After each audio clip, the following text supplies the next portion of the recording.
Big boss Hindi 18च्या घरामध्ये सर्व सदस्य असे निवांत बसलेले आपल्याला दिसत आहेत. आणि सर्वजण म्हणजे कसं असते की तिथं सर्वजणांना सर्वच कामं करावे लागतात. असं नाही की घरामधलं एखादं कामच एकट्यानं करायचं असं नाही. प्रत्येकाची ड्युटी ही दररोज बदलत असते, दररोज कामं बदलत असतात.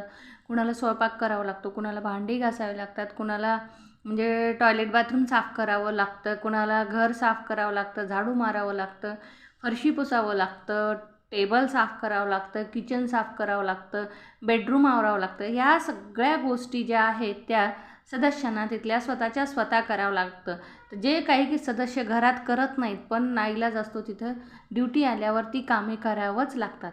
आपण साधारणतः पाहतो की घरात आपली मुलं किंवा घरातले काही लोक काही काम करत नाहीत, तर त्यांचं असं घरामध्ये चालून जातं. पण इथं तसं नसतं. ज्याला ज्याची ड्युटी मिळाली ती करावंच लागते.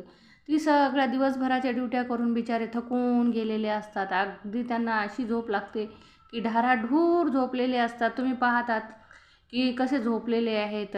ते त्यांना असं म्हणजे म्हणजे दिवस आणि रात्र आणि टाईम वगैरे त्यांना काही कळत नाही आहे. कारण त्यांच्याकडं घड्याळ नाही आहे, टी व्ही नाही आहे किंवा कुठलंही मनोरंजनाचं पण साधन नाही आहे.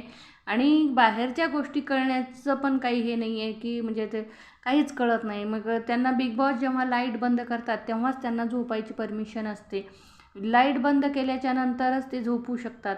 आणि जेव्हा बिग बॉसला उठवायचं असतं त्यांना, तेव्हा कोंबडा आरवायला लागतो. कोंबडा आरवल्यावर सगळ्यांना उठणं भाग असतं. म्हणजे बिग बॉसच्या घरात ही शिस्त ही आहेच.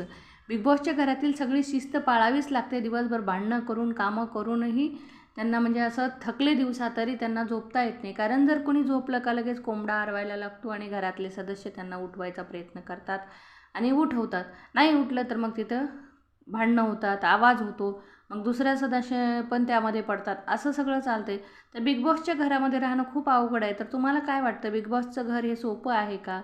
तर कमेंट करा.